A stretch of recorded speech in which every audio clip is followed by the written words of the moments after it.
Now on our concluding episode on love and joy, discover the connection. Now, kung mapapansin po ninyo, parang kamakailan lang, no? Ngayon nasa first quarter, halos patatapos na naman yung first quarter ng taon. Kaya nga ho, napakahalaga na wag ho tayong mabuhay sa kalungkutan at mabuhay sa sama ng loob. Di ba? Kaya nga love and joy, yung ating yung pagmamahal ng Diyos sa atin, at ganun din ang ating pagmamahal sa Kanya, yun ang magdudulot ng totoong kagalakan sa buhay. Amen? And isipin nyo, sa ikli ng panahon na meron tayo dito sa lupa, pagkatapos na buhay ka pa sa kalungkutan, miserable pa yung buhay, kawawa naman, parang sayang naman, di ba? Kaya pakisabi mo sa katabi mo, kaya huwag kang papayag na mabuhay sa kalungkutan. Ayan. Sige, sabihan mo, huwag kang mahiya. Sabihin mo sa kanya, kaya okay lang matulog ka. Basta mahalaga, masaya ka. Di ba? Biro lang. Pero totoo lang po, isang bagay yan na dapat nating maintindihan. Alright? Now, ngayon, inaayos pa kasi nila yung computer. Pero di bale, may kikwento ako sa inyo. Now, yaman nila, ito yung ating pinag-uusapan. Meron kikwento sa inyo. May isang mama, may mga pulis, nilagyan nila ng one-way yung daan. Hindi naman talaga one-way dati yon, no? Nilagyan nila ng one-way. Tapos, dumaan ngayon doon yung, Christian pastor pa, nagdadrive, dumaan doon. Hininto ngayon ng pulis, sabi niya, tabi mo, ganyan. Sabi niya, bakit po? Hindi niyo ba nakita one-way? One-way. Sabi niya, hindi naman one-way dito, nagdadaan ako dito eh. One-way nga, tingnan nyo, halika, bumabaho kayo, pinakita. Nga, one-way nga. Sabi ganon, paano po yan, sir? Di kailangan ko na ho kayong tikitan. Kailangan ba talagang matikitan? Alam nyo, kahit pastor yan, minsan natutokso din, di ba? Sabing ganon eh. Okay, sir, ganito na lang. Ano bang Tagalog ng one-way? 100. Yan, pwede na yan. Pwede na yan. Nung iaabot na nung pastor, biglang sabi nung pulis, pastor ba kayo? Sabi niya, oo, bakit? Born again ako eh. Hindi ako tumatanggap ng suhol sa Christian. Nakakahiya, di ba? Alam nyo, nakakatawa yan, pero sa totoo lang, parang ano ba to? Naglulukuhan ba tayo? Parang yung tayong mga scammer, yung tawag na dyan, highway robbery. Natanungin ko sa inyo, sino sa inyo nakaranas ng manakawan at maloko? Sino nakaranas na? Masaya ba? Siyempre, hindi masayang naloloko, hindi masayang nadadaya. Pero huwag kayong mag-alala, marami rin ang daya sa akin. Christian din. kaya normal na, parang kumbaga, wow, ayaw natin nadadaya. Ayaw nating nananakawan tayo, di ba? Kasi hindi maganda eh. Hindi siya mabuti na tayo po ay nananakawan, niloloko, nawawalan. Kaya ito po ay isang bagay na dapat natin maintindihan. Ganon din ang ating kagalakan. Bagamat ang Diyos ay, dahil sa kanyang pag-ibig, nagagalak tayo, nananakaw yan. Kaya yun ang ating pag-uusapan ngayong hapon. Dito tayo magtatapos sa ating serye sa Love and Joy, as in, Discover the Connection. Now, bakit we have to guard our joy? Kasi beware of joy robbers. Now, alam ninyo, ang heart ng Diyos para sa atin, maliwanag na sa continuation ng ating series. Sabi dito, rejoice in the Lord always. Again, I will say rejoice. Ang heart ng Diyos, kaya niya inutos to eh. Dahil may joy tayo because of the love of God. Kaya lang, pwedeng nakawin yan. Kaya sabi niya, kaya inuutos ko sa iyo, magalak kayo sa Panginoon. Ba? Hindi ko sinasabing magalak kayo dahil sa mga nangyayari sa buhay ninyo, dahil sa mga problema ninyo. Hindi. Magalak kayo sa Panginoon. At inuulit ko, sabi niya, magalak kayo, inulit pa. Yan ay inuutos sa atin na magalak kayo. Bakit? Pwede mo bang utusan ng damdamin? Yaya nga, mali ang ating intindi. Yung rejoicing has nothing to do with our feelings. It is a decision, a choice to make na ito, hindi ibig sabihin ng rejoicing, kaya namamali ang intindi ng iba, kaya naiinis sila minsan sa mga Christian. Yun naman problema sa Christian, mga toxic positive eh. Yung parang toxic positivity na parang kailangan masaya ka lagi. Yung masayang salita, hindi ibig sabihin tawa ng tawa. Kasi ang tawa ng tawa, na kahit may problema, ay kahit na merong namatay na yung tatay, may tama yun. Diba? Kasi yung pagiging masaya, hindi naman yung ibig sabihin, tawa ka ng tawa eh. Hindi ganun ang masaya. Ang tao, pwedeng masayang umiiyak. Tears of joy. Naalala nyo? Mamaya makikita nyo pa yan. Pero ang punto kasi ganito, rejoice in the Lord. Anong ibig sabihin nun? Ibig sabihin, you are to be in the presence of God. Because in God's presence, there is fullness of joy.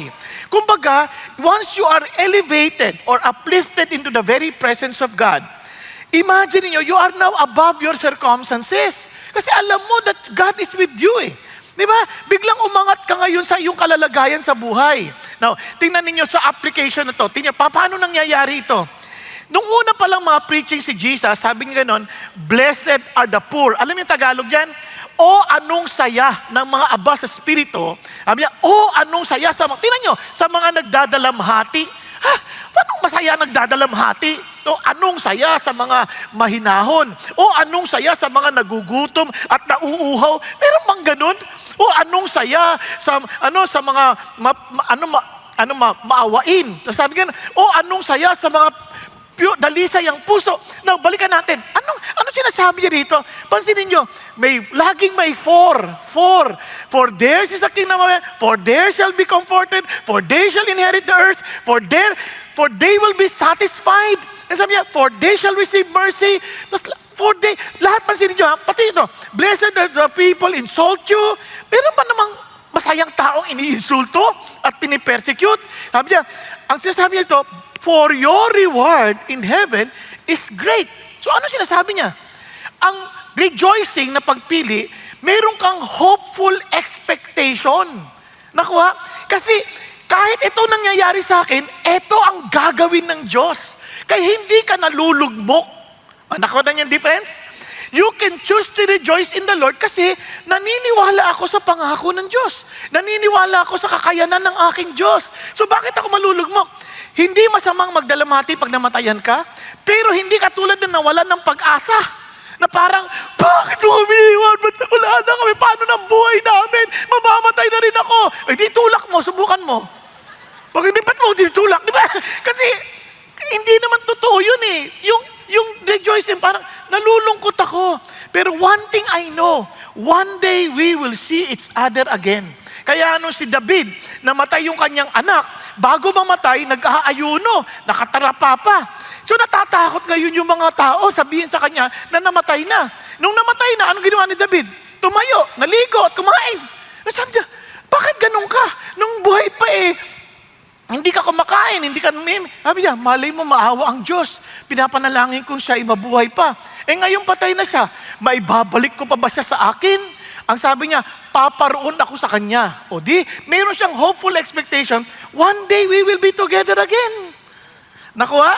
Kaya we can choose to rejoice instead of killing ourselves to death na parang sa kalungkutan. Sabi niya, hindi ganon. Parang ganito. Si Jacob is a very good example.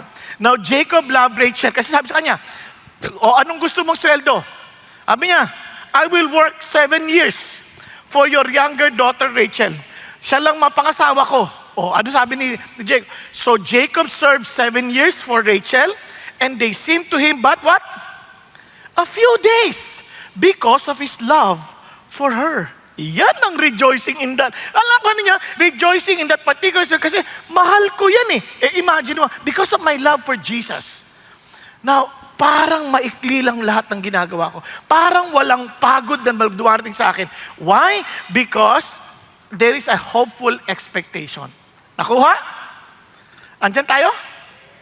Para lalo niyong pa maintindihan, ganito. Sino nagmamaneho dito?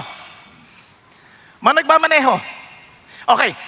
So, napansin niyo ba, halimbawa, kung kayo nagkotse, pag nagmamaneho galing sa Amerika at nag-drive dito, o kaya naging pasahero mo, anong reaction nila? Ay! Ay! Ano ba yan? Ang didikit! Di ba ganon, di ba? Bakit sila ganon? Kasi hindi lang ma-expect na ganito yung nangyayari dito sa Pilipinas. Na biglang liliko ka na lang, biglang lulusot ang motorsiklong ganyan. Eh kung hindi naman, ano ba yan? Bakit ba ganyan? Di ba? Kinakabahan ka. Nung una, kahit ako, ganyan din na, nakakainit ang ulo. Di ba? Pero, ba't ulit? Teka muna, ba't pa nag-iinit ang ulo ko? Eh, yan na yung naging normal na kalalagayan dito.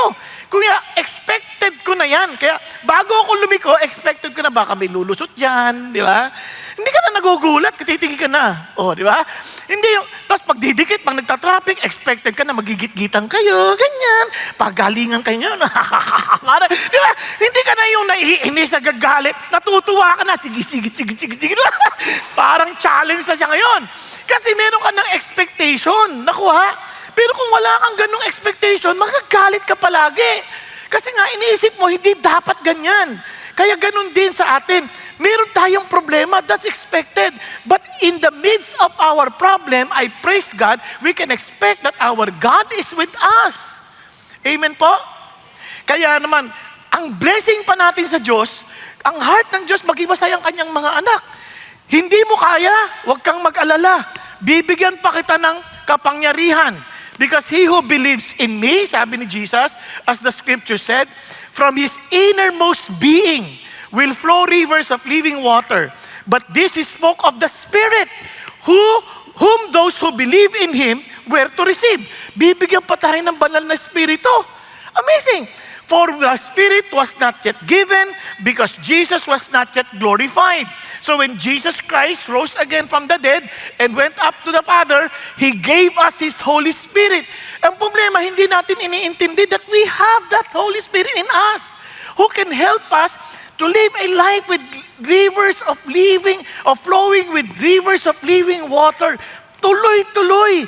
Yun ang nagbibigay ng galak sa atin. Kaya the fruit of the Spirit is love, joy, peace, patience, kindness, goodness, gentleness, di ba? Faithfulness, self-control.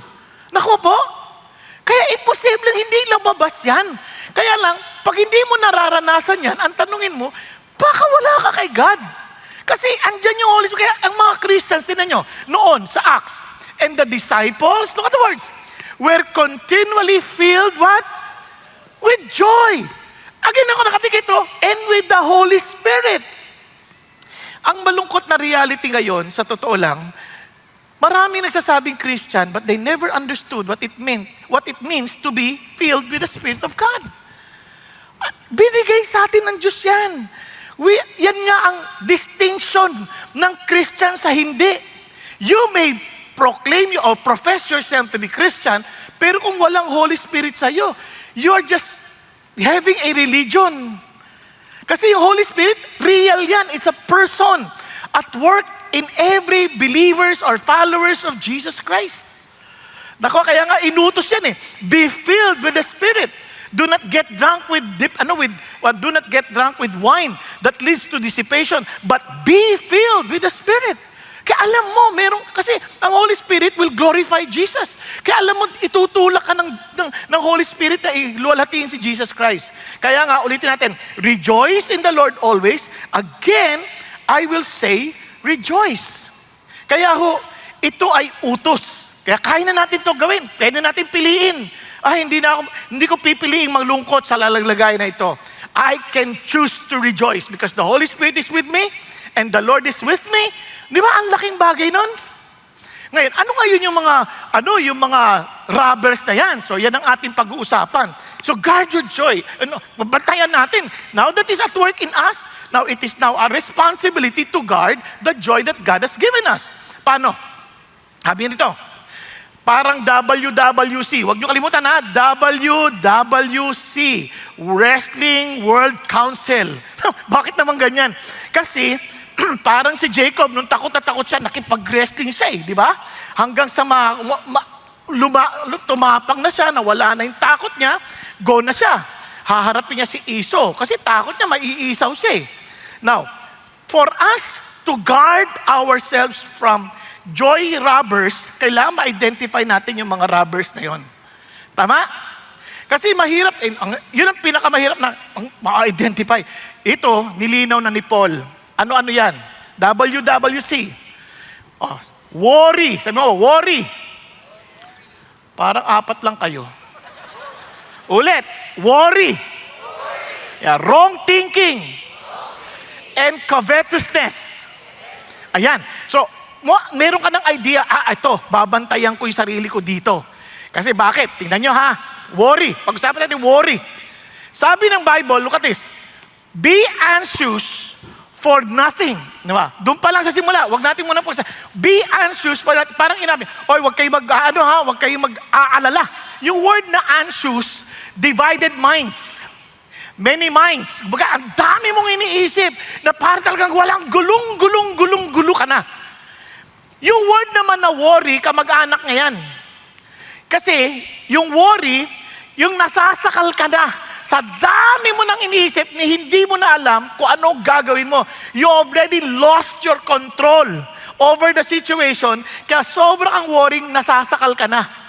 Kaya sabi naman, kaya yung anxiety at saka worry, pareho yan. Maganda sana kung anxiety na lang, di ba? Anxiety, ganon. Kaso hindi. Imagine nyo, yung anxiety, listen to this, nagsisimula sa isip. Sa isip. Magkakamag-anak yan, wrong thinking. Pero simulan natin, sa isip magsisimula, maraming iniisip. Imagine yourself, nasa eroplano ka. Tapos, nandiyan na, nasa kayo, alapaap na kayo. Biglang sabi nung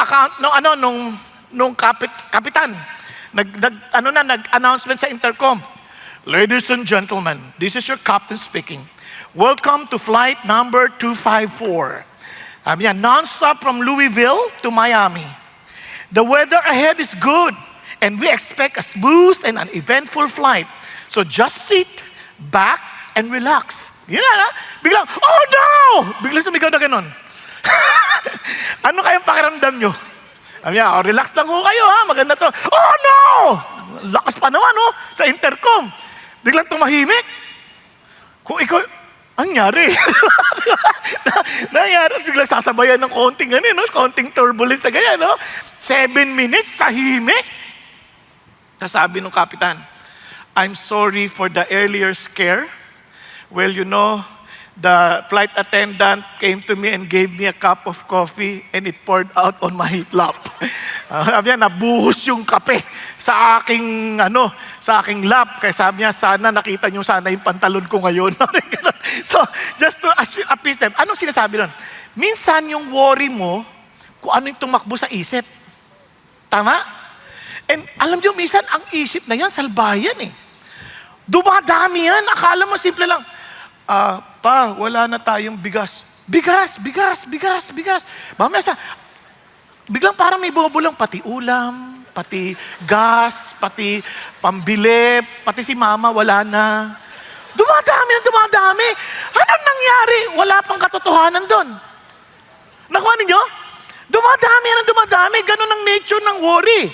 Kaya nga, ang problema, pag nagwo-worry ka na, nawawala na yung wisyo mo kasi wala ka ng kontrol Kaya ang dali mo nang magalit.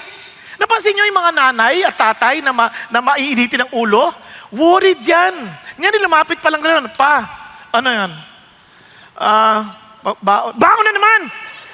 Kahihingi mo lang kahapon Di ba?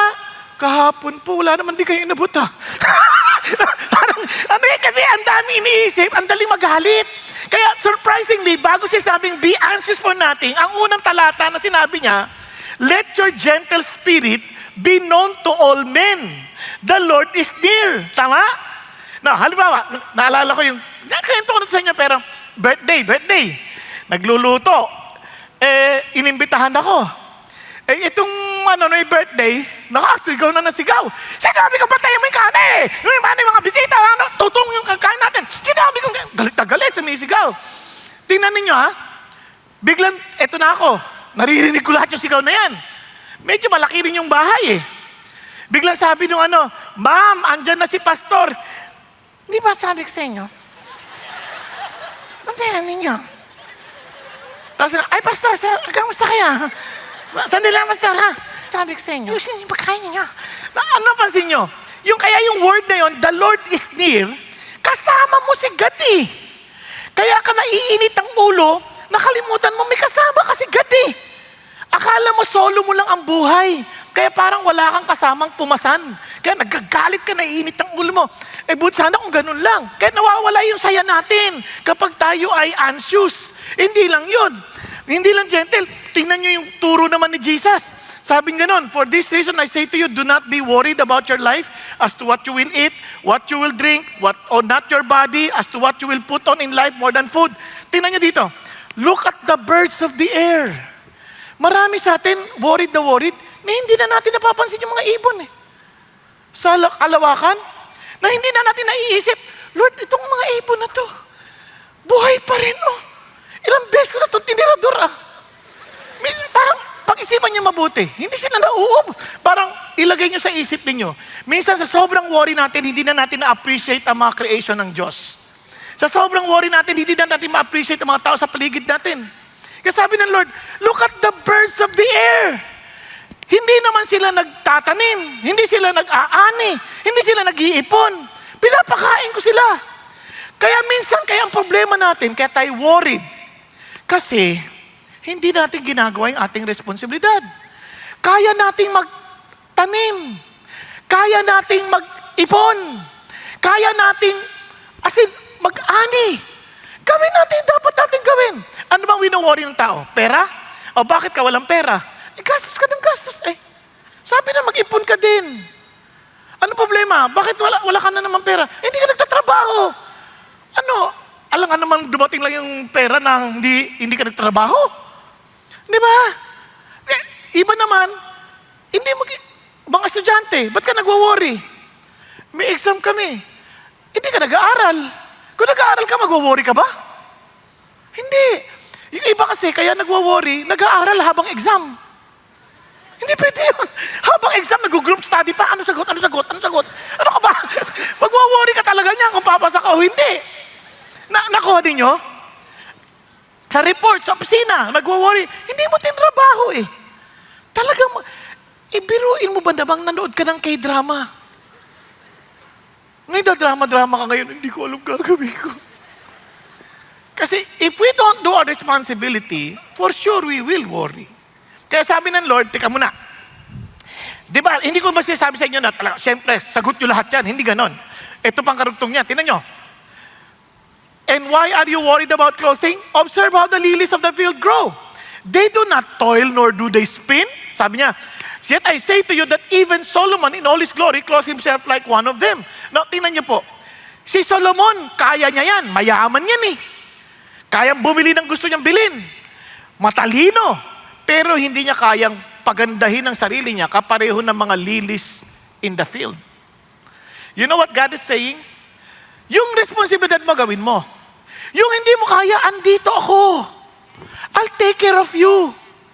Di ba? Ako naman magpapakain sa'yo Naalala ko nung natanggal ako sa trabaho, ang nanay ko nasa Canada, pinuntahan ko siya doon kasi yun ang probinsya namin So umuwi ako. Canada social. Eto na. Usap kami nanay ko. Sabi ko, nanay ko, alam mo, nung namatay ang tatay mo, hindi ko maiisip paano ako mabubuhay. Kayong mga anak ko, siyempre may kanya-kanya na kayong buhay. Pero hindi ako pinabayaan ng Diyos miski minsan, sabi niya. Miski minsan. Kita mo naman, hanggang ngayon may pera pa ako. Totoo yun siya pa tumutulong sa mga anak. Sa amin. Siya pa nagtumutulong, nakakahiya minsan isipin, Nanay ko na may edad na, siya pa tumutulong. At alam nyo, nung nagkasakit siya, na stroke, 5 years bedridden. Ni 5, wala kaming ginastos para sa kanya. The Lord provided for her. Kaya nung namatay siya, mayroon pa kaming share na paghahati-hatian. Parang iniisip ko, Lord, hindi kayo nagpabaya. Ibig sabihin, minsan tatatakot na iba sa atin, paano na ako pagtanda? Bakit nung baby ka, kaya mo bang mabuhay on your own? Pinabayaan ka ng Diyos? Hindi. Nung nag-aaral ka, kaya mo mabuhay on your own? Pinabayaan ka ng Diyos? Hindi. Ngayon matanda ka na, nag-aalala ka pa, ipauwi ka na? Nakuha nyo, parang, huwag ka mag-alala, hindi kita pinabayaan nung bata ka, hindi pa rin kita pababayaan hanggang sa pagtanda mo. Dahil hanggat hindi ka tapos sa misyon na binigay ko sa iyo, hindi ka mamamatay. At ako magpo-provide ng kakainin mo. Yun ang sinasabi ng Diyos. Kaya, you don't need to worry. Kaya balik tayo, kaya, do not worry then. Saying, ano kakainin ko? Ano iinumin ko? Ano susuotin ko? Tingnan ninyo, sa ibang translation, sa New Century Version, for those who do not know God, eagerly seek all these things. Yung mga hindi nakakilala sa Diyos, lahat ng kanilang gawin, yun ang inisip nila. Ano damit ko? Ano kakainin ko? For those who do know their Father, sabi niya, that you need all of them. Alam ng tatay mo na kailangan mo yan. Ako, tatay din ako. Hindi ko kayang matiis na hindi ko mabigay ang pangailangan ng anak ko. Di lalo na si God na holy at blameless and perfect Father. Ako, basta magtatay pa ako niyan. Hindi ko man kayang i-provide lahat ng kailangan nila, hindi ko pa rin matiis na kahit pa paano meron akong maiambag. Nakuha ninyo? Di lalo na yung tatay natin sa langit. Kung tatay natin siya, wala tayong dahilan na mag-worry. Pero kahit sinong anak, hindi naman natapos dyan eh. Tingnan nyo, karugtong. Ano sabi? Kaya seek first His kingdom and His righteousness. Hanapin natin ang kanyang kaharian at ang kanyang katwiran, lahat ng ito, damit, inumin, pati pagkain, ako na magbibigay sa iyo niyan. Okay tayo? Kaya lang, makukontento rin dapat. Mamaya pag-uusapan natin yan. Kasi iba, binigyan na ng pagkain. Nakakain na, busog na, naghahanap pa ng dessert. Kailangan ba talaga anak yung dessert na yan? Wala lang. Kung hindi na kailangan, kung busog ka na, okay na yan. Ano pa hanapin mo? Iba gusto ng damit. Gusto pa, branded. Hindi naman masamang branded, pero bakit mo gustong branded? Di ba? Yung masanay lang tayo, ano yung bigay ng Diyos, okay na. Kahit sa amin, alam nyo, siyempre gusto natin healthy living, di ba? Lagi ako sinasabihan ng mga doktor, o kakain ka, organic, ganyan. Pero hindi ko naman masasabi sa tao, organic lang ang bibigay nyo sa akin, ha? Kasi nagbibigay sila paminsan-minsan eh. Alam nyo kung ano binibigay? Yung mga bawal, yung mga cake, ganyan, di ba? Yung tipong gusto ka nang mamatay agad. Ngayon, ito maganda. Sabi ko, Lord, paano ko ito iiwasan ngayon? Ayoko man kainin kasi kailangan healthy. Ito binigay nyo eh. Ito pinadala nyo sa tao, pinadala nyo sa akin. Cake. Anong sagot ng Diyos? Kung ikaw ay may trabaho, kahit laso ng makain mo, hindi ka maapektuhan. Hindi mo lang sasadyain kainin yung lason. Kasi pagpapakamatay na yon. Pero kung iyan ang pinrovide ko sa iyo, eat what is set before you. Kaya wag mong sasambahin ang iyong kalusugan at ang iyong regimen. Ang sasambahin mo ako. Kaya magpasalamat ka. Wag mo i-worry, baka magkasakit ako. Tsaka Lord, ang taba ko na. Wag mo i-worry yun. Yung iba nga kain ng kain, hindi tumataba eh. Yun ang mag-worry ka dahil mamamatay yun. Naintindihan niyo ibig sabihin? Andyan pa kayo? Hindi ko sinasabing hindi tayo mag-iingat. Hindi ko sinasabi yun. Mag-iingat tayo. Pero, may mga chances na wala tayong control. In fact, ang worry is a control issue. Kaya tayo nagwo-worry kasi hindi na natin makontrol yung nangyayari. So we are playing God. Kapag tayo nagtitiwala sa Diyos at siya yung Diyos natin, then we have nothing to worry. Concern niya yan. Nagkakaintindihan? There was a time, sabi nagtatanong ko sa Diyos, Lord, parang kulang ata yung provision mo sa akin. Ang dami kong gastos. Di ayusin mo yung gastos mo. Check-in mo. Chichinek ko. Oo nga, ang dami kong mga subscription na hindi naman pala kailangan. Di tinanggal ko. Di nagkasya na ulit. Minsan, tuturuan ka naman ng Diyos eh. Pero, hanapin mo yung kaharian niya. Are you following? Andyan pa kayo?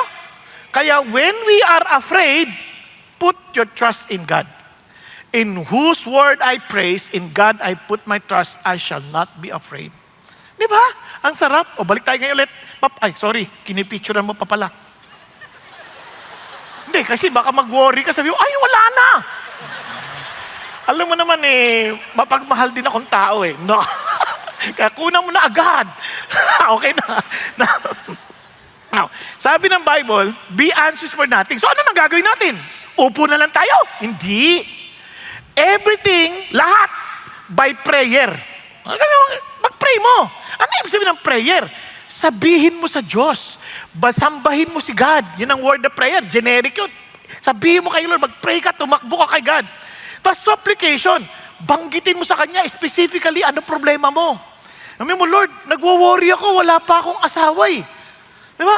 Nagwo-worry ako. Anak, ba't ka nagwo-worry, wala kang asawa? 5 years old ka pa lang. Diba? Parang gano'n. Sasabihin mo kay God. Wala namang masama doon eh. Sabihin mo kay God. Tapos ito, sabi gano'n, and let your request, pero with thanksgiving, Lord, thank you ha, kasi hindi ko pa sinasabi, alam mo naman talaga yung pangangailangan ko eh. Pero sabihin mo yung concern mo. Tapos sabi niya gano'n, then let your request be made known to God. So ano ngayon ang request mo? Kunyari, Lord, nagwo-worry po ako sa kalusugan ko. So anong gusto mo? Gumaling? Yan, sabihin mo kung gagaling gusto mo. Sabihin mo yung request mo. Kasi iba, ang nire-request, Lord, may sakit ako eh. Bigyan mo ako ng pang-ospital. Yun ang request mo eh. Di pupunta ka sa ospital ngayon. Tapos pwede mo namang request, Lord, pwede niyo po ba akong pagalingin na wala na ospital? Pwede mo naman sabihin, i-request mo. I-request mo, hindi naman masama. Hindi ko siya sabing yun ang sagot niya lagi. Kundi, at least, alam mo kung ano yung ni-request mo. Sa halip na mag-worry ka, sabihin mo na lang kay God. Tama? Sino dito nagwa-worry? Be honest, huwag kayo mahiya. Sino nagwa-worry? Okay. May oras ka mag-worry. O di may oras ka mag-pray. Tama? Sabihin mo kay Lord, mag-pray ka. Lahat ng alam nyo ba, would you believe, lahat kong pinagpe-pray, bago mag-preach, Lord, nagwa-worry ako doon sa tao na tutulog lagi. Sinasabi ko, Lord, yung tao na to, itong mismo to, baka may sakit siya, pagalingin mo. Hindi ko sasabing, kunin mo siya, walang ganon. Pagalingin mo, baka may sakit. Di ba? Baka laging pagod. May mga tao kaya natutulog, huwag niyong husgahan. Baka may karamdaman. Dapat ka concern kayo, bakit ito hindi na umiimik? Di ba? Pagpe-pray nyo din. Kaya, isang bagay na napaka-importanting ating titignan. Kaya naman, sabi ng Panginoon Diyos, sabihin mo. Now, how would you know that you have prayed? And the peace of God. Napaka-importante yung kapayapaan ng Diyos, which surpasses all comprehension. Maaring wala pang nangyari sa sitwasyon mo. But surprisingly, there's a peace na parang wala na yung issue sa'yo. Wala na yung concern na yun, nabigay mo na sa Diyos. And sabi nga doon, will guard your heart and mind in Christ Jesus. Ano nangyari? Yung puso mo, yung isip mo, nabantayan na ng kapayapaan ng Diyos, at ang isip mo nakatuon na kay Jesus. Kasi the reason why we lose our control, the reason why we get anxious, the reason why we get worried, kasi nawala na yung isip natin kay Jesus. Nandun na tayo sa sitwasyon, nandun na tayo sa mga pinagdadaan nating problema. Kaya sabi ng Lord, once you pray, bumabalik ka sa presence ni God at yung isip mo, bumabalik na kay Jesus. Are you following? Pag bumalik na kay Jesus yan, nagkakaroon ka na ng kapayapaan. At doon, bigla kang magpapasalamat because that is the will of God in Christ Jesus. Di ba? Kaya, huwag kang titigil. Kaya ba kasi nag-pray eh. Lord, yung anak ko po, hindi pa umuwi. Ano ba yan, Lord? Huwag kang titigil hanggat wala kang kapayapaan. Minsan, yung kapayapaan na yun, dadaling ka ng Diyos sa kanyang salita eh. Kaya, eto na. Now that your mind and your heart is focused on Jesus, ito naman ang ating responsibilidad. Yan ang role ni God after praying. Ito naman ang responsibilidad natin. Bantayan natin from wrong thinking. Di ba? Tingnan nyo. Ang sabi, finally, brethren. Di ba? Yung isip mo na kay Jesus na. So it's now up to us, sabi niya, whatever is true, whatever is honorable, whatever is right, whatever is pure, whatever is lovely, whatever is of good repute, if there's any excellence and anything worthy of praise, dwell on these things. Yung word na dwell, keep on meditating on these things. In other words, binigyan ka na ng kapayapaan ng Diyos. Are you following? Now, nakatuon na yung isip mo kay Jesus. Kaya naman, panatiliin mo ngayon yan nakatuon kay Jesus. Dahil yun yung part natin. Babantayan natin ngayon yung ating isip. Kasi anxiety sa mind. Nakuha ninyo? Worried. Kaya babantayan mo na ngayon yan. Kaya anong dapat nating iniisip? Sabi ni Lord. Tingnan nyo, di waliwalag naman. When you say dwell, ito sinasabi niya. You are to reason, parang tinalabanan mo yung utak mo. You are to calculate, you are to ponder. Ibig sabihin, minemeditate mo, pinag-iisipan mo ng mabuti. You meditate, you deliberate. Alam nyo, minsan makikipagtalo ang sarili mo. Sabi ni Lord, ganito, pero bakit ganito nangyayari? Tapos, nagtatalo ka ngayon. You have to process kung yun nangyayari sa'yo. Tama ba? Are you following? So, disiplina yan. Kasi nga, tayo gagawa niyan. You are to dwell on this thing, sabi ng Lord. So, anong gagawin natin? Anong batayan natin? Paano pag nakipagtalo na? Ito sabi ng Lord, whatever is true. Remember, yung heart natin at mind, nakatuon kanino? Kay Jesus. Kasi the peace of God will garrison your heart and mind in Christ Jesus. Babantayan niya yan. So, it's now up to you. Baka naman tumakas ka dyan sa garrison na yan. Nakuha mo? So, kaya kailangan dito, you focus again, laging kay Jesus. Whatever is true. Ano yung true? In the light of Jesus. Nakuha? Hindi, mali yun eh. Mali intindi nila sa akin eh. Kailangan patunayan ko sa kanilang mali sila, tama ako. Hindi ganoon. It is about, kasi magwo-worry ka pa rin dun eh. It is about Jesus. Ito ba, kung ito totoo tungkol kay Jesus, then I'll stand on it. Kasi magbubulong ang diablo ng mga kasinungalingan. Sabihin niya, totoo ba na hindi ka pababayaan ni Jesus? Di ba? Minsan, totoo ba si Jesus? Magtatalo ngayon yan. So, papaalala mo, hindi. Sinabi ni Lord sa akin to ganito eh. Nangako siya, naranasan ko yan in the past, ganito. Doon nakikipagtalo ka. Are you following? So, you need to keep your mind on Jesus. Nasabi nga rito, whatever is honorable. Whose honor? Your honor? Our honor? Pag ganun ang ating basis na pinagtatanggalan, kailangan ko pagtanggol ang sarili ko, reputasyon ko nakataya. No. Is this honorable to Jesus? Nagkakaintindihan? Is this honorable to Jesus? Kasi kung hindi honorable kay Jesus to, okay nang hindi honorable sa akin. Naalala ko noon, mayroon ako mga tao gusto idemanda. Kasi sinisiraan ako eh. Didemanda ko to. So sabi ng Lord, kung didemanda mo sila, bakit? Kasi Lord, yung pangalan ko ay nasisira eh. Ano mas importante? Pangalan mo o pangalan ko? O nga no? Pangalan nyo. O, di wag mo sila idemanda. Kapatid mo yan sa Panginoon. Ganon. Pinunit ko ngayon demanda. Di ba? At alam nyo, after several years, ayun, si Lord na nagpatunay na siya ang kasama ko. Nakukuha niyo ibig sabihin? Kaya, minsan naghahantay ng mga kakampi. Alam mo, sinisiraan ako dyan, Wag na. Hindi mo naman tungkol sa honor mo to eh. Sa honor ni Jesus. Kasi the more you try to keep your honor, nadidishonor si Jesus. Tama? Kaya yun ang sinasabi ng Lord. Kasi sabi niya, whatever is right. Ano yung right? Yung hindi kaliwa. Kaya huwag kang mangangaliwa. Layo. Tama din yun. Pero, ano yung right? Right in the eyes of God. Hindi right in our own rights. Hindi yung karapatan ko, ipaglaban ko. Hindi. It's about what is right in the eyes of the Lord. And tuloy niya dito, whatever is pure in the standard of God, whatever is holy or innocent in the eyes of God, whatever is lovely to Jesus, whatever is good repute, if there's any excellence, look at the words, worthy of praise of Him, dwell on these things. Nagkakaintindihan? Yun lagi nating iisipin. Lord, ikaw, total yung heart ko na sa'yo na. Kaya lagi kong isipin, Lord, kapag ako ba'y nagdududa, makaka-glorify sa'yo, it's not worthy of praise. Di ba? At hindi rin yan makatotohanan. Kasi hindi nagsisinungaling si Jesus sa kanyang pangako. Di ba? Kaya yun ang hahawakan natin.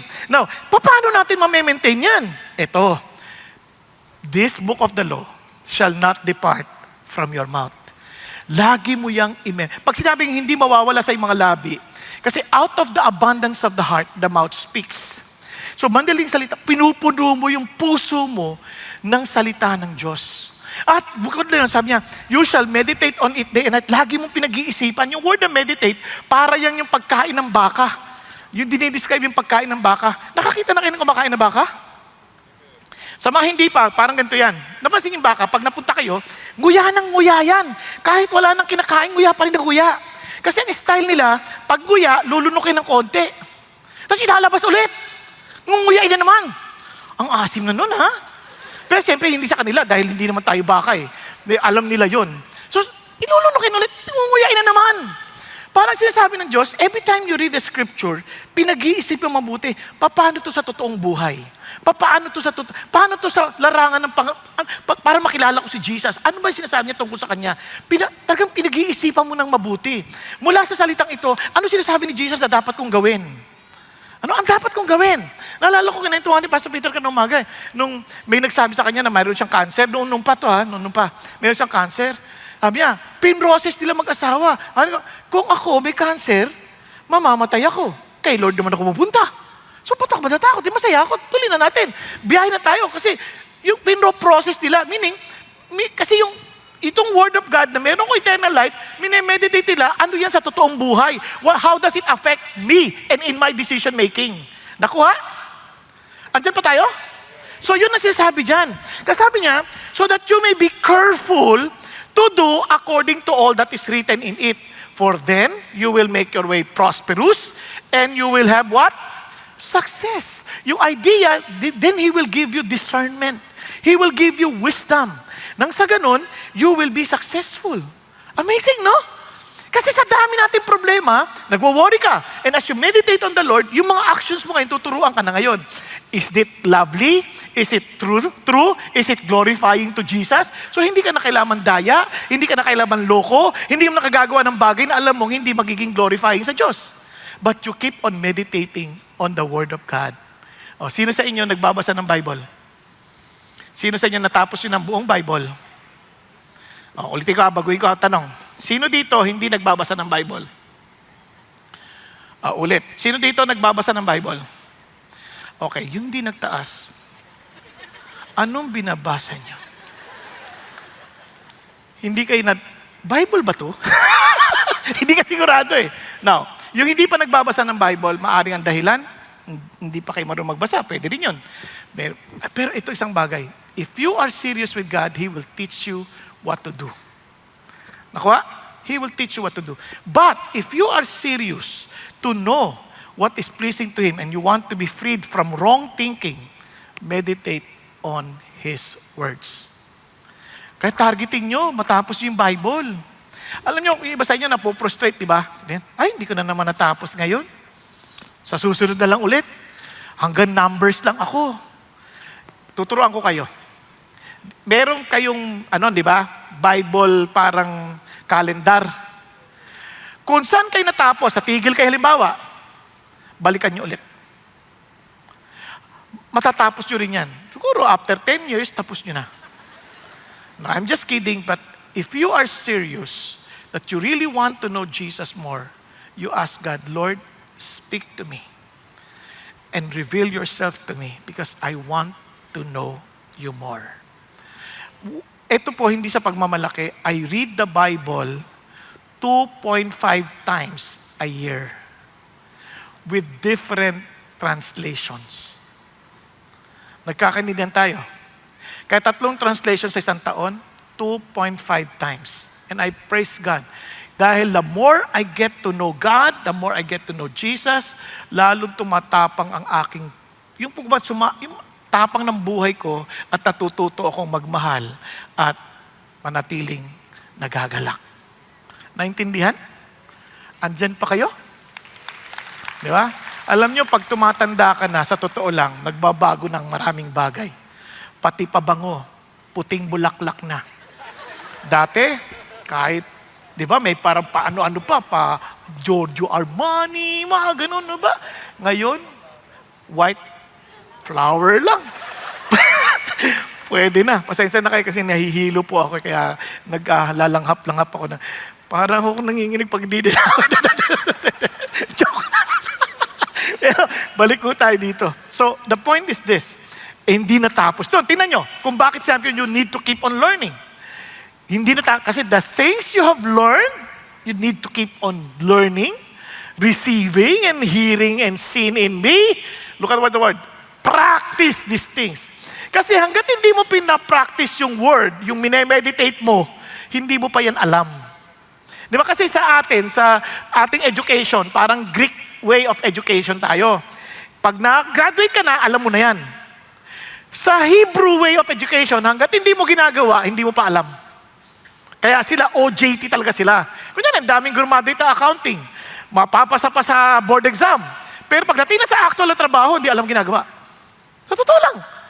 Kasi marami na ako na-encounter na gano'n. Sabi nila sa akin, accountant po siya. Ganon, tingnan ko. Tapos mag-meeting, tingnan ko yung financial statement. Ano to? Parang tindera lang to sa palengke. Hindi ko minamalit. Kaya lang yung tindera sa palengke, mayroon silang parean ng pag-record. Pero sa accounting, may specific standard din yan. Kaya ko nasabing gano'n, kasi parang siya, practical niyang ginagawa, pero hindi ayon sa standard na maiintindihan ng BIR, maintindihan ng mga financial analyst. Kaya parang sa palengke ito Di ba? Nakuha nyo, ulitin ko, hindi pang insulto yun pagko-comparison lang yun ng, kumbaga kahit sa driving, meron marunong mag-drive, pero pagda-drive nila, yung tipong hindi nag-aral. Pumasa sa exam, kasi pwede naman, kasi naalala ko, minsan nag-exam ako, okay, true or false ito time pressured. Okay? Number 1, true. 2, true. Ano yan? Kaya pala dami pumapasa dito sa exam kasi sinasabi rin sagot. Diba? May ganon. Hindi ko alam kung saan kayong nag-apply pero doon sa pinag-applyan ko nung una, ganon ang na-experience ko. Kaya pasado rin ako. Yan ang isang malaking parang nakakatuwang experience. Pero yun ang sinasabi ko, hanggat hindi mo ginagawa, hindi mo alam. Tama? Okay. Kaya sabi ng Panginoon Diyos, ito ngayon, the moment na na-experience mo na-practice mo na, look at the words. And the God of peace shall be with you. Yung una, peace of God lang Eto, God of peace mismo ang kasama mo. And obviously, in God's presence, there's fullness of joy. Dahil tama na yung isip, at yung isip na i-action na. Kaya maraming tao, we want deeper teaching. Anong klaseng deeper teaching bang hinahanap mo? Ito ang deeper teaching. Yung turo, hindi lang nagstay dito sa isip, umabot sa paa at kamay na kung saan na ilalakad mo at na igagalaw. Yun ang deeper teaching. Nakuha natin? Ganda, totoo na hindi mo lang sabi, si Jesus tagapagligtas ko. Hindi, alam ko, tagapagligtas ko siya. Hindi lamang sa eternity, kundi kung niligtas siya ako sa eternity, then He can also deliver me from my present predicament, my present problem, my present vices, my present issues, kasi my God is my Savior. Are you following? Kaya doon lumalawak. Now, ito na po, kaya pwede mo nang sabihin sa sarili mo kasi yung sarili natin nakikipagtalo yan Sabi natin, basta hindi ako naniwala, why are you despair of my soul? Hoy, ba't ka ba nalulungkot? Pwede ba magpuri ka sa meron kang sabi niya, ba't ka ba nababagabag? Umasa ka sa Diyos. Don't allow yourself to talk to you. You talk to yourself, telling Him about the Word of God. Nagkakaintindihan. Ngayon lang, pag gagawin mo yan, huwag mo lang laksan. Kasi baka may naglalakad, ano ka ba? Bakit ka ba ganyan? Baka bigla kang kunin at daling ka sa Mandaluyong. Di ba? Ito, yung pagtatalo na parang kinukonvince mo sarili mo, magtiwala ka kay God. Diba? Ang daming ganyan sa Psalm. Bless the Lord, O my soul, and all that is within me. Sinasabi niya sarili niya, uy, pagpalain mo si God. Don't forget your benefits. Di ba? Sinasabi mo sarili mo kasi hindi lagi tayo pagdating dito parang, wow, I speak the name of Jesus. Lagi ganun. Hindi naman laging ganun Minsan parang, Lord, bakit parang hirap na hirap ako magpuri sa'yo? Kaya sabi mo, ano ka ba? Ba't di ka nagpupuri? Magpuri ka, hope in God. Nakuha ninyo? Kaya po sakali lang may narinig kayo nagaganyan dito. Intindihin nyo na lang. pero you can convince yourself by telling yourself, come on, you trust in the Lord. Di ba? You trust in God. Now, paroodin po natin ang testimony nito para makita natin how it is being applied sa kanyang sariling buhay. Si Ate Ruchi. I was not a good wife because I brought unforgiveness, bitterness, and anger from my childhood and my broken relationship with my family into my marriage. I mistakenly believe I was justified in holding on to these emotions, but they poisoned my heart and relationships. These lingering family issues damaged my marriage, my husband, and my ability to love the Lord. I assumed I knew Jesus because I prayed the prayer of acceptance, but my life showed no real change. I had a misguided belief that my happiness depended on changing my circumstances rather than my heart. So 4 years into the marriage, I left my husband thinking I would find happiness. Instead, I found misery, loneliness, and chaos. So while I was in medical school, I thought visiting my husband on weekends would ease my pain, but it only led to more fights. I blamed him for our failed marriage, not realizing the real problem was within me. The church encouraged him to keep the door open for reconciliation. So when I asked why he allowed me to come over despite the conflict, he said it's because he couldn't bear the thought of me spending eternity in hell. That he was the only link that I had to the church, and apart from the church, I would be lost.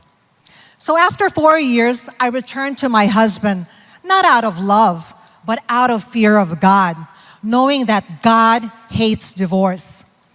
My heart was still clouded with the wrong mindset. And JP accepted me back, not because he felt love, but in obedience to Christ. He had heard an inner prompting which said, "This is your opportunity to destroy someone or build someone up. How can you not forgive when you yourself have been greatly forgiven?" Well, it took 2 more years, but I finally encountered the Lord in a Holy Spirit class that JP was teaching. I heard a voice say, "Your husband isn't your enemy. The enemy is yourself, Satan, and the world." I resisted, insisting JP was my enemy. But God repeated, "No, Ruchi, your enemy is yourself, Satan, and the world." And at that moment, my eyes were opened. I realized my wrong mindset, thinking that JP was the problem, was blinding me from the truth. I felt a deep need to change and follow Christ. I started reading God's Word and attending every Bible study and retreat that I could. The Holy Spirit showed me the many ways I needed to change. Our marriage didn't transform overnight. It took years for me to shift my focus from JP to the Lord. I still struggled with unforgiveness, which was the barrier to my relationship with God, my parents, my husband, and others. So in 2019, we attended Bruce Wilkinson's 70 by 7 seminar on forgiveness. I knew this is what I needed. And JP later recounted that at one point, he saw me crying uncontrollably. He knew I was finally having the breakthrough I had long needed. That day, I forgave my parents, JP, and 25 other people. I realized I had been withdrawing from those I hadn't forgiven. Well, this came at a perfect time. I was about to turn 50 years old and was anxious about my parents' visit. But by God's grace, the visit went well. And when they left, something miraculous happened. God restored all the love I had for my husband. He placed in me a deep desire to pray for our marriage. Until then, my prayer had been, "Lord, change JP." But God corrected it. "Lord, change me first." This was the prayer that God answered. Forgiveness freed me from spiritual bondage and allowed me to grow into the person that God intended me to be. When I released my bitterness and resentment, God restored the joy that the locusts had eaten. He unleashed the abundant life. He promises in John 10:10, "The thief, the devil, comes to steal, kill, and destroy. But I came that they might have life and have it abundantly." So in what ways has God allowed me to experience the abundant life? Well, first, God has restored my marriage, and JP and I will be celebrating our 33rd year anniversary this April. Praise God. And I can honestly say, I now super duper love my husband. I have a deep appreciation for him. He's so smart, so godly and so cute. Bec- Because for years, I didn't see this. I now recognize that unforgiveness had been the barrier to truly knowing and loving God and others. And more importantly, my relationship with God has become vibrant and real. I know how much God loves me and desires for me to be conformed to the image of Christ.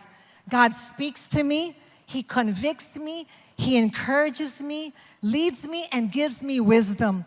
And I feel such freedom in joyfully obeying Him. Before, I was extremely reclusive, but after my spiritual release, God blessed me with wonderful friendships. I now enjoy fellowshipping, discipling, mentoring young women, and even playing badminton with CCF members much younger than I am. I am also privileged to speak and serve in Women to Women and to minister alongside my husband in retreats and counseling. From the most difficult wife to a wife who now cherishes her husband, only God could change someone like me. Truly, there's always hope and joy in Jesus. All glory to God alone. Amen. Amen. Biruin mo, dahil lang sa maling kaisipan, masisira ang relationship mo sa tao, masisira ang relationship mo sa asawa, dahil lang sa maling kaisipan. Kaya hubuti na lang ang tamang kaisipan na ibalik siya sa Diyos. Ulitin ko hanggat hindi ka bumalik kay Jesus, hindi ka mag-iisip talaga ng tama. Kahit anong talino natin. Kasi wala tayong compass wala tayong guide, wala tayong parameters. Ano ba dapat? Sa dami ng mga kaisipan dito sa mundo, everything can influence us. Kaya nga, naalala niyo siya sabi sa atin lagi ni Pastor Peter, yung T principle, ano yung iniisip natin, it will affect our feelings. Di ba? Kapag nag-iisip ka ng mga nakakatakot, talaga matatakot ka. Pero yung emotion na yun ang magtutulak sa'yo to act. Okay? Kaya naman, tayong lahat, ang angad natin, kasi we are in a warfare.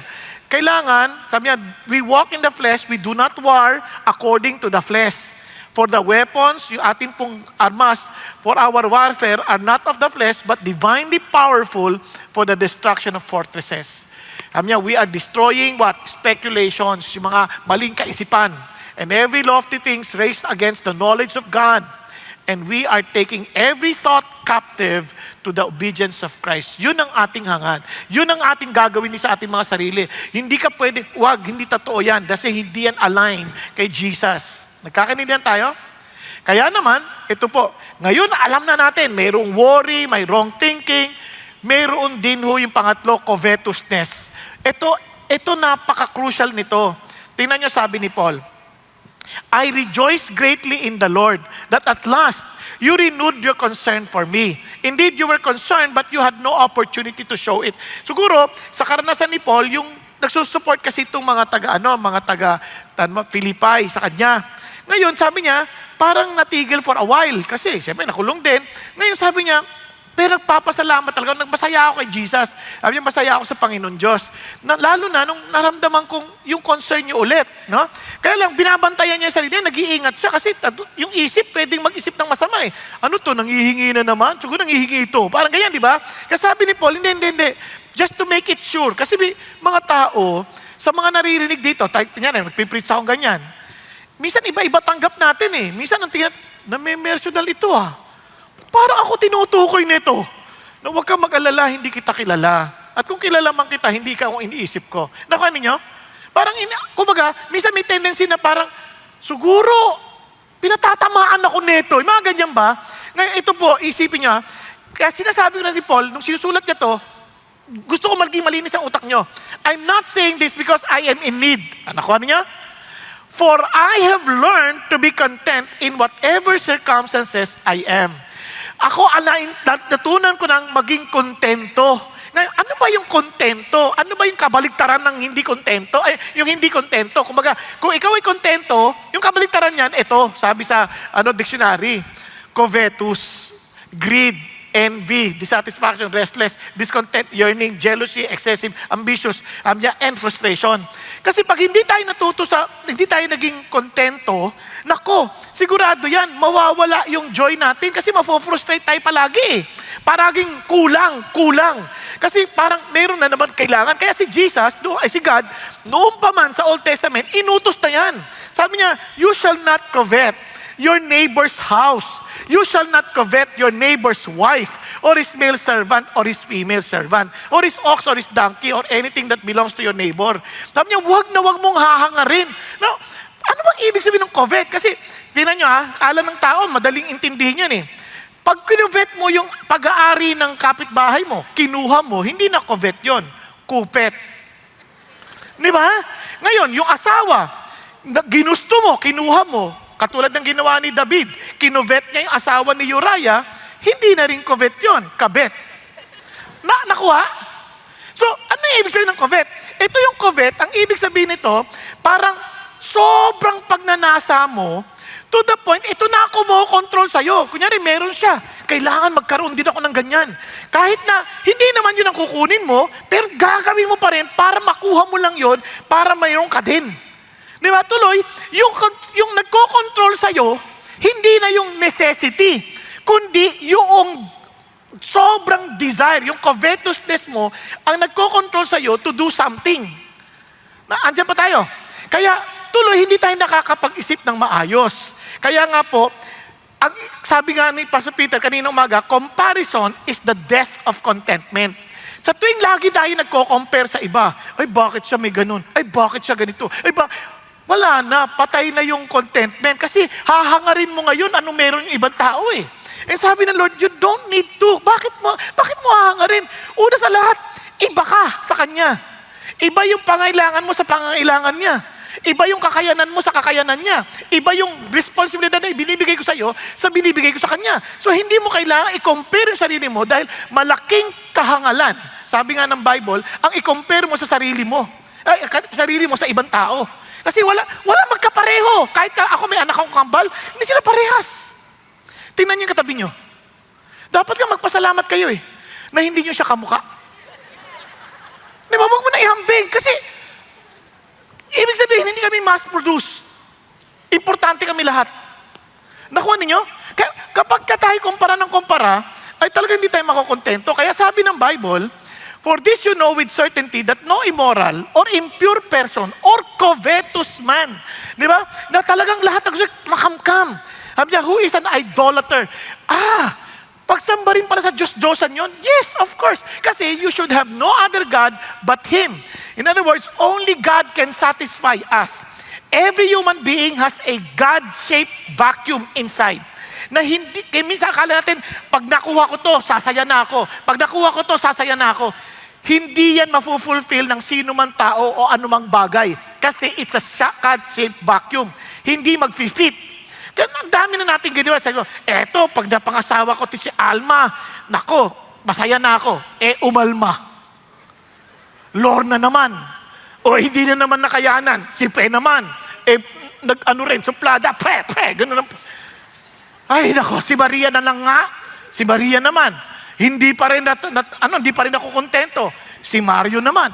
Lahat yan, nahahanapan mo ng paraan. Kasi hindi ka makontento eh. Parang you're looking for something that will fill up your God-shaped vacuum. Nagkakaintindihan tayo? Hindi sa pang-iinsulto or whatever. It is a reality of life. Minsan nakala natin, pag nakuha ko itong pera na to, sasaya na ako. Hindi ba katotohanan yan? Tingnan niyo si Jim Carrey. Noon siya po ay siya yung in-announce sa mag-award, sa Golden Globe Award. Sabi nga, Jim Carrey, 2-time Golden Globe awardee. Sabi nga o winner. Alam niyo sabi niya, nung siya po yung magbibigay ng award, sabi niya, thank you. Sabi niya, thank you. I am 2-time Golden Globe winner, Jim Carrey. Sabi niya, and when I go to sleep at night, sabi niya, I am not just a guy going to sleep. Sabi niya, I am 2-time Golden Globe winner, Jim Carrey. Inuulit-ulit niya, going to get some well-needed shut-eye. And when I dream, I don't just dream any old dream. No, sir. I dream about being 3-time Golden Globe winning actor, Jim Carrey. Because then, pag nanalo na ako ng pangatlo, then, I would be enough. Sabi niya, it would finally be true. Sa kawakas, magiging totoo na. And I could not stop this terrible search for what I know ultimately won't fulfill me. Sabi niya, kahit na pangatlo, gusto ko na naman pang-apat, pang-lima, pang-anim, hindi ka masasapatan. Kaya nga sabi ng Bible, if you cannot be enough with money, nothing else will be able to have you enough. Hindi talaga kakayanin. Kaya sabi ni Paul, binalikan niya, I am not saying this because I'm in need. I have learned to be content in whatever I am. Ano sinasabi ni Paul? Tuloy natin. Sabi niya, I know how to get along with humble means. Kahit anong sitwasyon, I know how to live in prosperity. Kasi maraming tao kayang maging mahirap, pero hindi kayang maging mayaman. Maraming tao, naalala ko sa Amerika, doon ang sweldo nila, yung sweldo natin ng isang buwan, nakukuha lang nila isang araw. Tapos nung naghihirap sila, I have no money, ang ganda pa ng damit. I have no money, I am broke. Sabi ko, kawawa naman to. Samantalang sa amin, no money? Matagal na! Di ba parang alam na natin, pero tingnan nyo, nung nagkapera na, doon na hindi alam.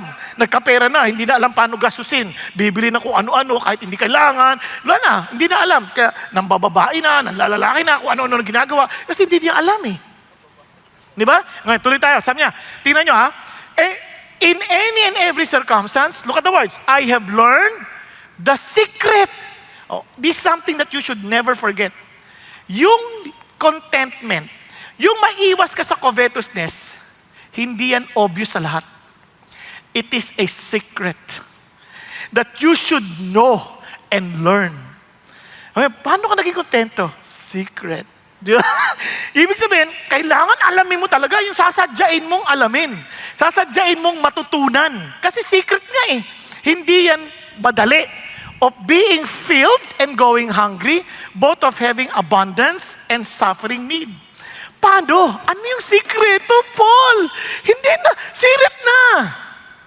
Ito, I can do all things through Him who strengthens me. Unless you find your satisfaction in Jesus Christ, you'll never understand what satisfaction really means. Nagkakanindihan tayo. Kaya ang tao, habang lumalayo kay Jesus, lalo silang nafo-frustrate sa buhay. Because nothing else can ever satisfy our God-shaped vacuum. Because that is only fitting for God. Nagkakanindihan? Kaya sabi niya, nevertheless, you have done well to share with me in my affliction. Kaya, again, contentment is learned. Appreciating what you have.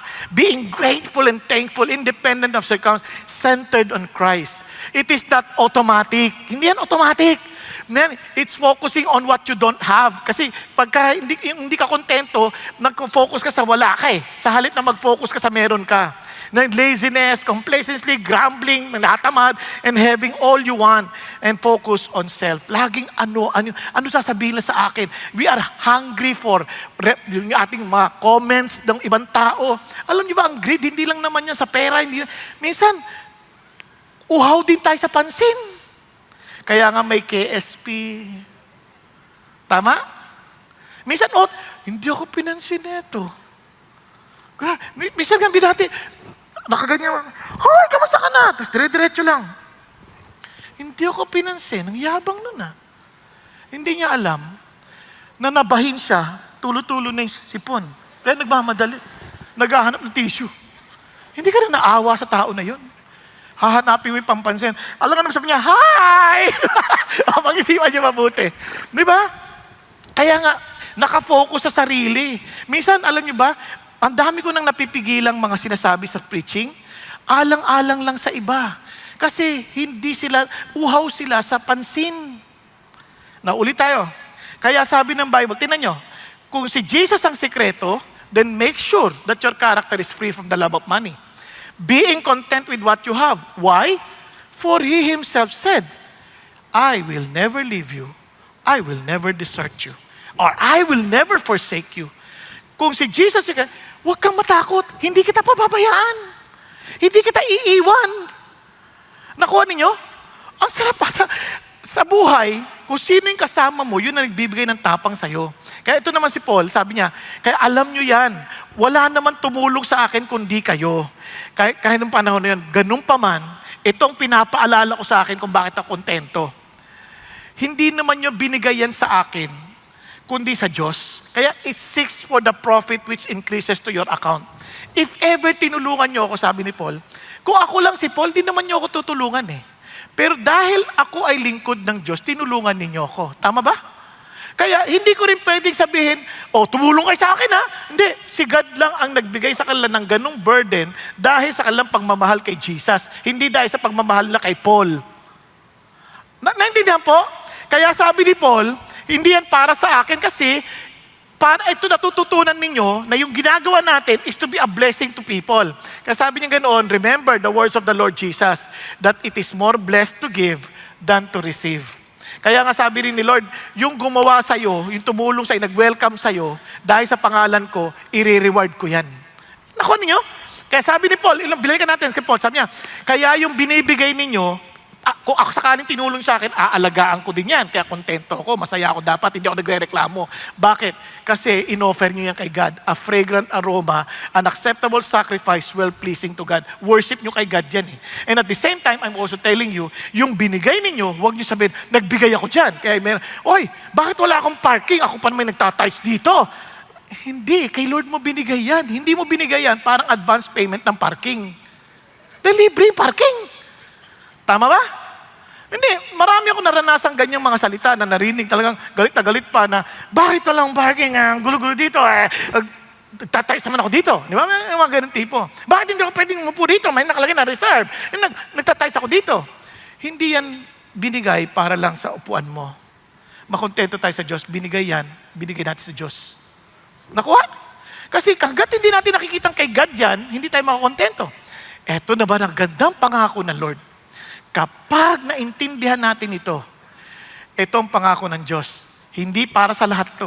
Para doon sa mga naintindihan lang, my life is on Jesus. My life is Jesus Himself. Kasi sabi niya, and my God will supply. Ano sabi? May? May ba? May? Oh, will supply. Ano ibig sabihin yan? Sigurado, for certainty, all your needs. Tama ba? Tama ba yung dinig natin? Hindi ba, Sam? Pati ba ng pustiso kasama dyan? Basta kailangan mo. Naintindihan? Pagpapaayos ng ilong. Kasama dyan? Kung kailangan mo. Kung kailangan mo. Kasi na-aksidente ka, tanggal ang uling mo, kailangan mo. Anak ko ha, pero kung gusto mo lang patangusin, dahil kailangan mo, dahil artista ka, pwede rin. Basta kailangan mo. Nagkakaintindihan? Ang sabi niya dito, according to His riches in glory. Halimbawa, si Bill Gates, nakita ka nangangailangan, binigyan ka ng $100. Yun ba yun? Hindi according to His glory, according to His riches yun. Kasi $100, ano yun? Barya lang yun. Pero si God, hindi kanya titipirin. Kasi according to His riches in glory. In Christ Jesus. Kung wala kay Jesus, iniinsulto mo si Jesus, hindi para sa iyo to. Para lang to sa mga na kay Jesus. Are you following?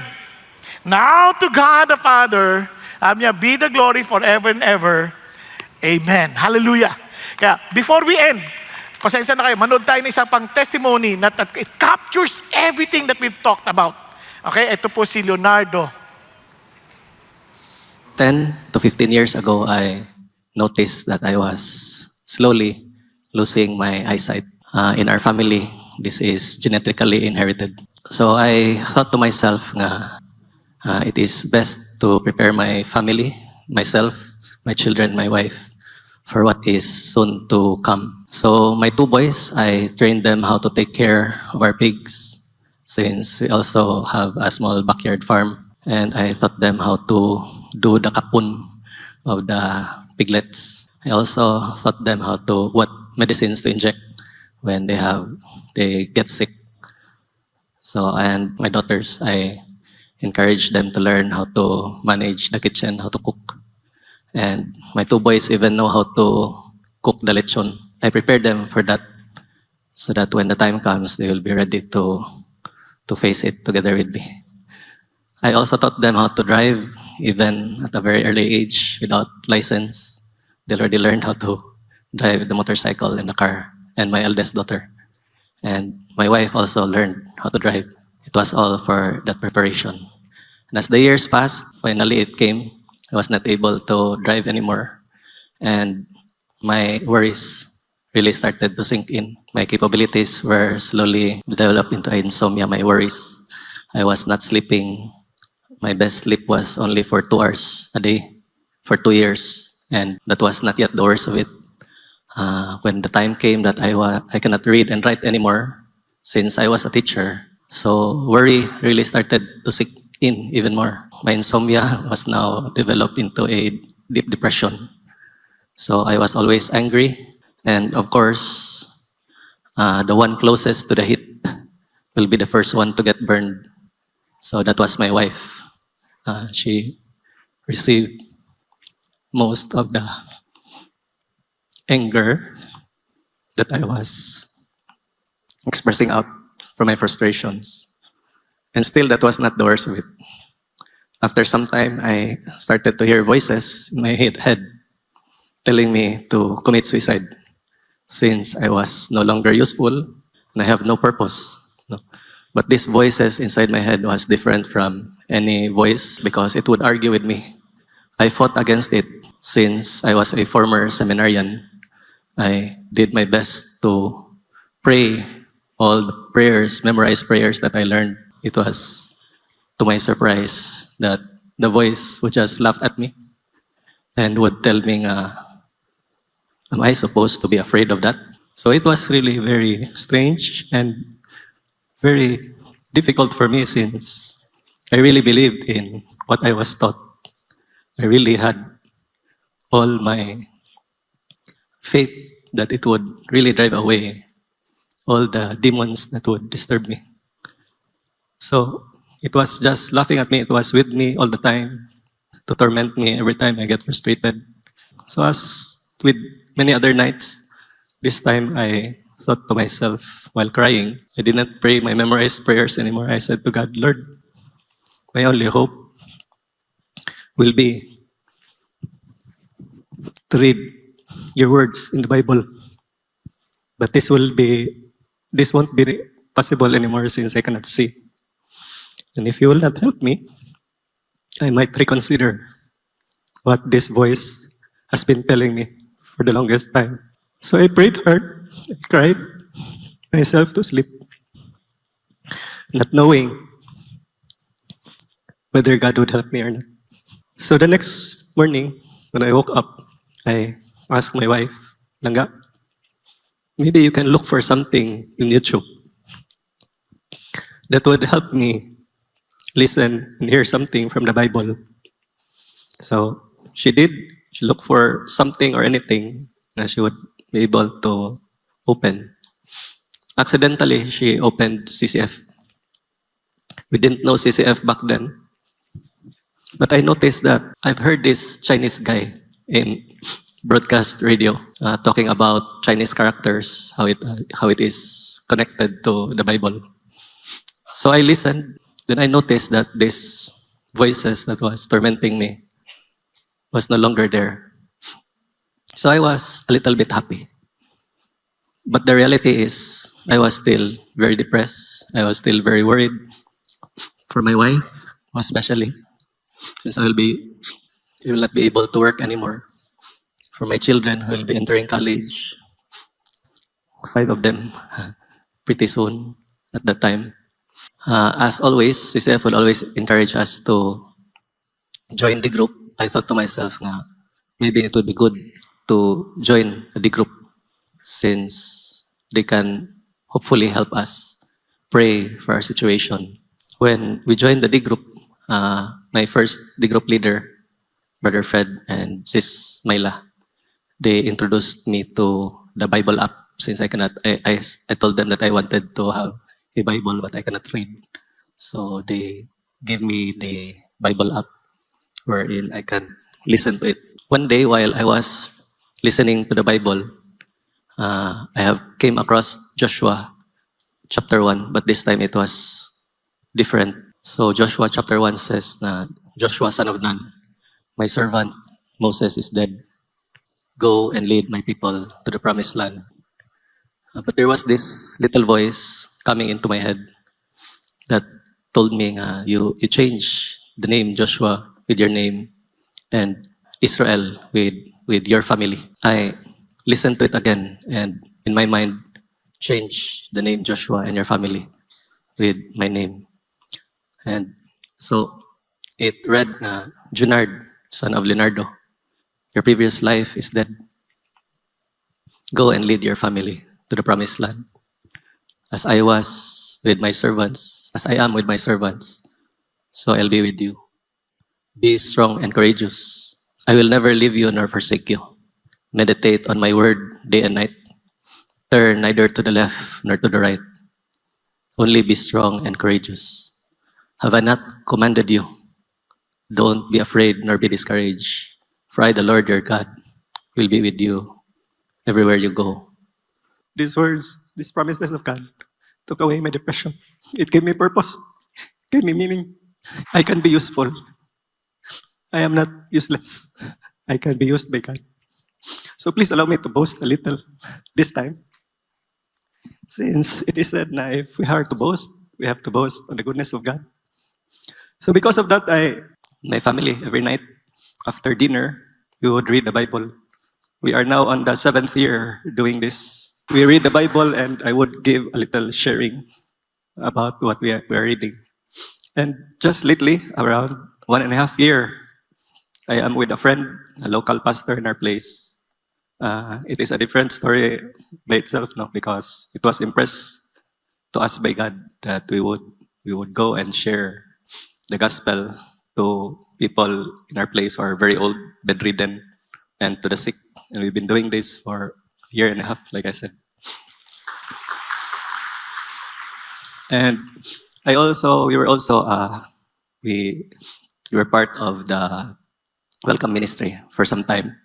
And we plan to join the next gen because we can make our children get involved in the ministry. While in Welcome Center, it will only be me and my wife. So we want our children to be part of the ministry. So next gen, we can do it as a family. So I hope we'll be able to have that soon. So that is how God has healed me, blessed me, and protected me from what was so difficult in my life. I used to be very worried about losing my sight, but I learned the true contentment does not depend on my circumstance or found in my own strength. It is the work of Jesus in me. Through Him, I learned to be content in every season. He supplies everything that I lack, giving me the strength to endure, peace to trust, and the joy to rest in Him. My contentment does not depend on what I have, but is based on Him. So I am Leonardo Bumungan Jr., person saved by the power of God's word. Thank you. Praise God. Hindi ho biro yung pinagdaanan ng kapatid natin na nawalan ho siya ng paningin. And talagang nakaka-depressed. And yet, as I've said, Jesus is our true contentment. He is our deliverer from worry and from wrong thinking. And alam niyo po ba yung anak niya recently graduated? Magna cum laude. Amazing. Praise God. Kaya mga kapatid, unless we ourselves experience God, na masasabi natin, oh, taste and see that the Lord is good. How blessed is the man who takes refuge in Him. Alam, minsan hindi lang ho yan sa isip. We must experience God. Sabi niya, oh, fear the Lord, you His saints. For those who fear Him, there is no want. Hindi ka mangangailangan dahil for sure, God will take care of you. And the young lions do lack and suffer hunger. But they who seek the Lord shall not in want in any good thing. Kung di man binigay ng Diyos, hindi siya mabuti sa atin. Pero kung kailangan natin at mabuti sa atin dahil mahal tayo ng Diyos, sigurado ibibigay niya. Ang tanong lang, have you really tasted God? Kaya masasabi mo rin sa puso mo, deep within your heart, whom have I in heaven but you? Besides you, I desire nothing on earth. O Lord, your nearness is my good. Nawala na rin po yung aking verses. Pero anyway, Sa awa ng Diyos, memorize ko pa naman. Pero ito isang bagay na gusto ko lang maiwan sa inyo. Don't just be religious. Experience God. Kaya naman ang Diyos, hindi naman tayo pinagkulang. He knows exactly that we need Him. And He's always waiting for us to come to Him. Tayo pong lahat ay yumuko sandali at pumikit. Kapatid, napakabuti ng Diyos sa atin. And alam ko some of us here are worried in life.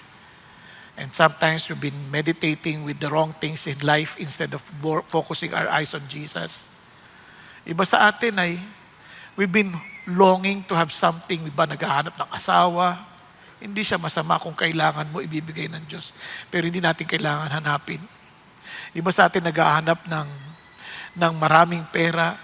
Hindi siya masama, pero kung kailangan, ibibigay ng Diyos. Kung hindi naman kailangan, hindi natin dapat dahil alam natin na kontento na tayo kay Jesus. And unless we are satisfied with Christ, we will always look for something else na hindi naman makakakontento sa atin. Kaya mga kapatid, be honest to God. Iba sa atin, pagod na.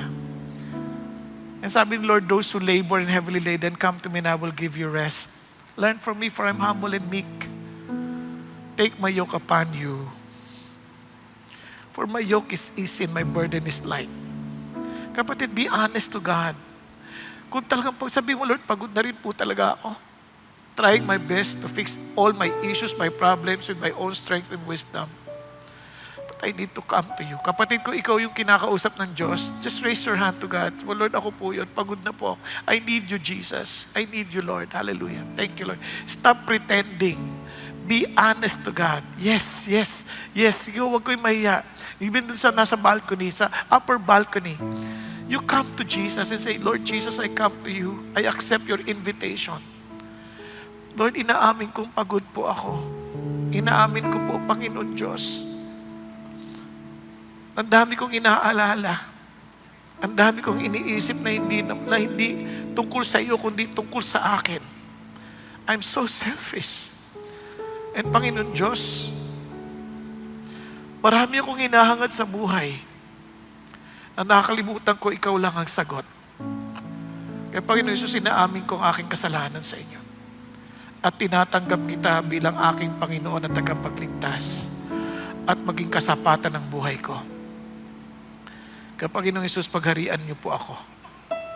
At pahintulutan ninyong mabuhay ako ayon sa kalooban ninyo, ayon sa palatuntunan ninyo. Kinukuha ko ang inyong pamato dahil batid ko ang iyong palatuntunan sa akin, ang higit na nararapat at sukat na sukat para sa akin. Na hindi ko na kailangan magkunwaring maging isang taong hindi ako disenyo para doon. Salamat po, Panginoon. Salamat po sa pagbubukas ninyo ng aking mga mata at pagpapahintulot na ako'y magpakumbaba sa inyong harapan. Thank you, Lord. Thank you, Jesus. And I pray, Father God, for everyone in this room. I pray, Lord Jesus, to strengthen every family we represent. Allow all of us, Father God, to experience you, Lord Jesus. At hiningi ko rin, Panginoon, patuloy niyo kaming samahan na mabuhay, na may kagalakan sa aming puso.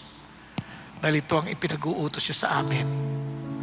At salamat po na dahil kami may pag-asa sa inyo at dahil kayo ang aming Panginoon, meron kaming lahat na dahilan para maging magalak. Thank you, God. In Jesus' name we pray. Amen and amen.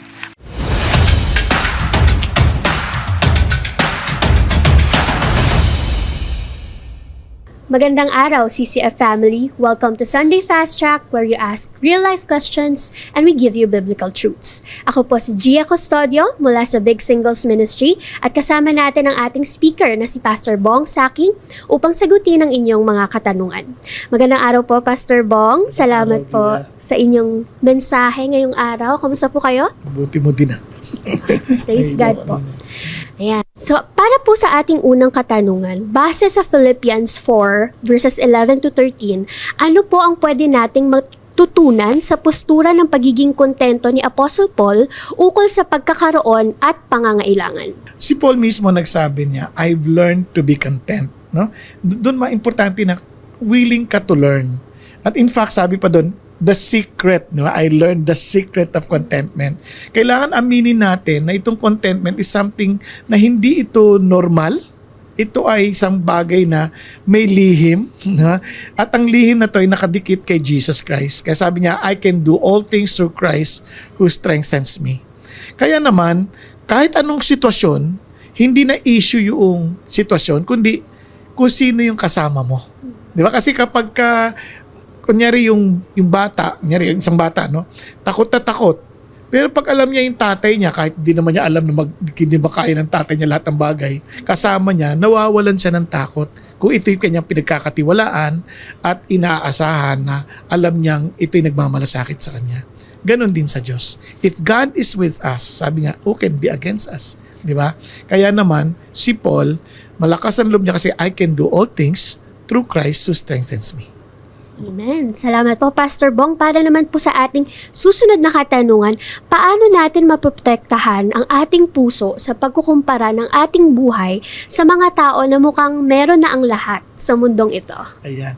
Una sa lahat, kailangan mo maintindihan na mula sa salita ng Panginoon Diyos that we are individually designed by God for a certain function. No? Hindi tayo pare-parehas ng role sa buhay.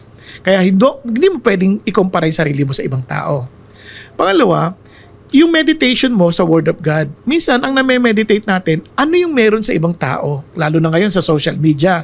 Nasusundan mo yung Facebook, yung Instagram, di ba? Ang dami ng mga na parang nakakainggit, sabihin, uy, buti pa siya meron ng ganito. Yung classmate ko, iba na yung buhay niya ngayon. Pero sa totoo lang, yung mga bagay na yun, pwede namang i-edit yun eh.